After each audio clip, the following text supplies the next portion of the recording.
Sel ya.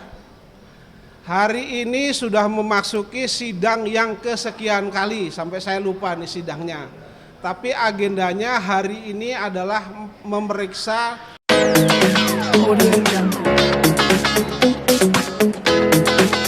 Bismillahirrahmanirrahim. Assalamualaikum warahmatullahi wabarakatuh, teman-teman wartawan.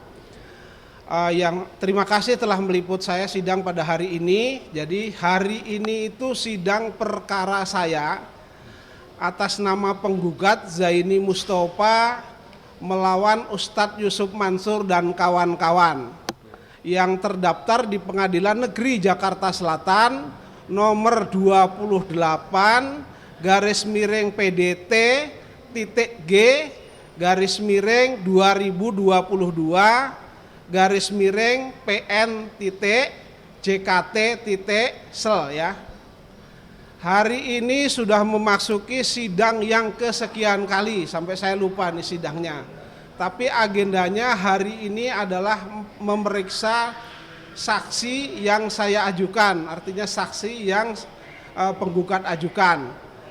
Saksi tersebut ada di sebelah kanan saya, ini namanya Pak Heri Mustofa. Kemudian yang di sini biasa disebut Pak Arif, nama lengkapnya siapa Pak? Njang Arif Sarifudin. Yang kenceng Pak? Njang Arif Sarifudin. Ya, oke ya. Kemudian dari dua orang saksi ini tadi sudah diperiksa. Intinya dari saksi ini menerangkan bahwa memang benar saya itu selaku penggugat investor dari bisnis batu bara yang digagas oleh Yusuf Mansur. Kemudian yang menerima uang saya adalah BMT Darussalam Madani, begitu. Hari ini saya mengajukan dua orang saksi sekaligus saya tadi menyampaikan surat kepada majelis hakim mengajukan permohonan sumpah pemutus. Artinya siapa yang berani sumpah di sini? Kalau dalilnya benar tentu berani bersumpah. Kita minta sumpah yang pertama itu diucapkan oleh tergugat 3 Yusuf Mansur atau tergugat 3 Yusuf Mansur dan BMT Darussalam. Tetapi kalau nanti dua orang ini harapan saya, kalau dalil-dalil yang diajukan di dalam persidangan ini benar, tentu mereka akan menghadiri sumpah pemutus tersebut, begitu. Tapi kalau sebaliknya misalnya Yusuf Mansur meminta atau BMT meminta bahwa saya yang mengucapkan sumpah, saya senang-senang saja. Karena apa yang menjadi dalil saya, apa yang saya gugat ini adalah faktanya benar-benar terjadi, begitu, Mas. Ada yang mau ditanyakan lagi?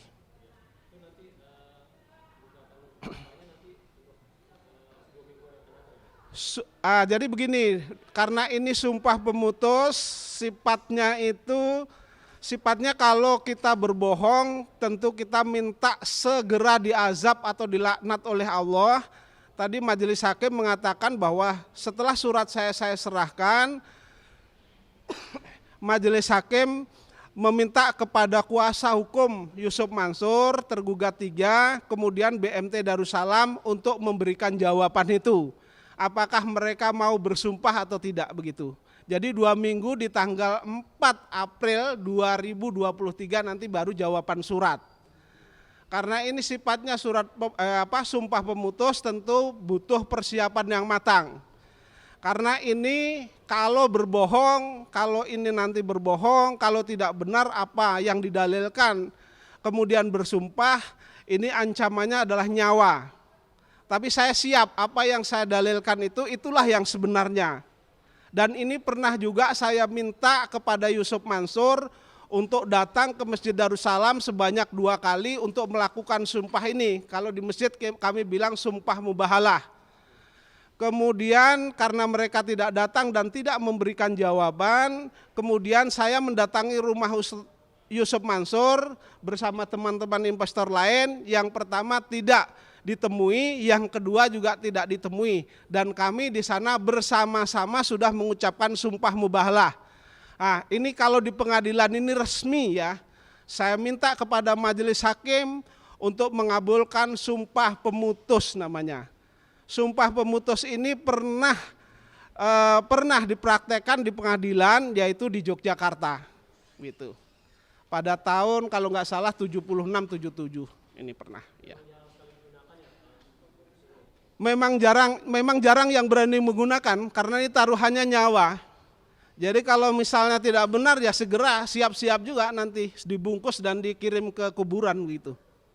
Iya. Alasannya untuk mengambil jalur atau langkah ini apa sih Bang? Kan memang sudah mentok sana sini itu baru ngambilnya. Jadi alasannya begini, ini kan investasi ya. Jadi ini investasi yang digagas oleh Yusuf Mansur, itu presentasinya ada di dalam masjid. Dan alhamdulillah insya Allah lah yang berada di dalam masjid, investor-investor ini insya Allah yang berinvestasi itu orang soleh maupun solehah. Ketika ini gagal bayar dan kemudian Yusuf Mansur itu tidak bertanggung jawab, kemudian BMT tidak bertanggung jawab, dan badan hukumnya tidak bertanggung jawab, ini adalah pukulan telak bagi umat Islam bahwa jangan-jangan umat Islam seperti ini gitu, tidak bisa dipercaya mulutnya begitu. Nah, karena ini Yusuf Mansur mengaku sebagai ustadz, kemudian BMT mengaku sebagai lembaga keuangan syariah, koperasi keuangan syariah, makanya kami minta agar melakukan sumpah pemutus tersebut. Jadi karena sama-sama muslim, insya Allah begitu, ya sudah kita bersumpah saja. Tidak ada suatu keadilan kalau sudah disumpah, berani bersumpah, bohong, insya Allah secepatnya dead atau meninggal begitu.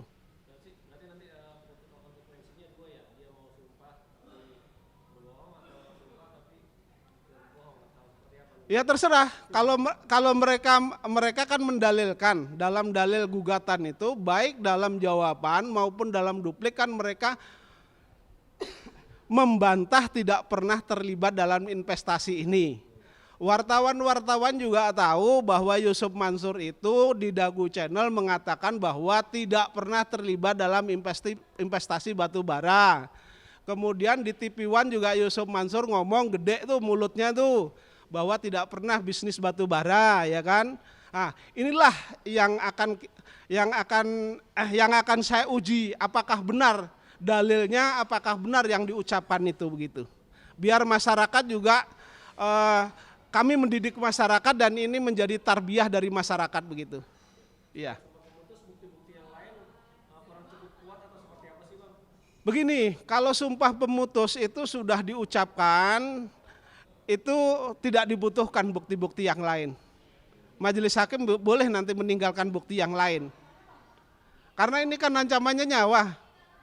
Kalau kita hanya membohongi, ibaratnya wartawan bohongin saya 80 juta, lalu dia berani bersumpah, kalau dia nanti 1-2 bulan kemudian meninggal kan rugi Mas.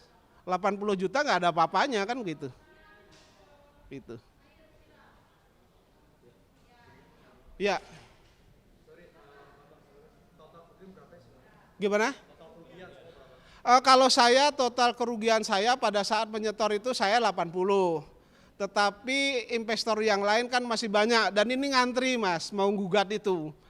Saya tidak mau gugat bareng-bareng, biarlah 1, 2, 3, 1, 2, 3 begitu. Jadi itu, kalau total secara keseluruhan yang dokumennya berada di saya itu sekitar 55 miliar awal investasi itu investor menyetornya di sana. Dan yang menyetor korbannya investor ini ada sekitar 250. 250 itu terdiri dari orang kaya dan orang yang paling di bawah Mas. Misalnya marbot masjid, ART rumah tangga.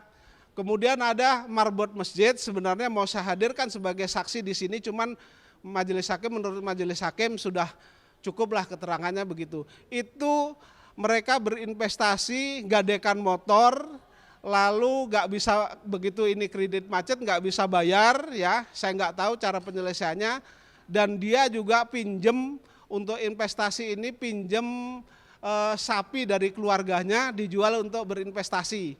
Terakhir saya bilang, gimana kamu ngembaliin? Ya terpaksa saya cicil-cicil Pak, walaupun berapa-berapa begitu. Iya. Iya.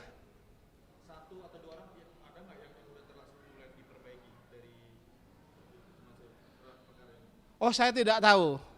Saya tidak tahu kalau itu. Tapi yang jelas yang sering berkumpul dengan saya itu mereka rata-rata belum dipulangkan. Belum dipulangkan, iya. Gitu. Iya, saksi Pak Heri, mungkin ada yang mau ditanyakan kepada saksi, silahkan. Monggo, pertanyaannya apa?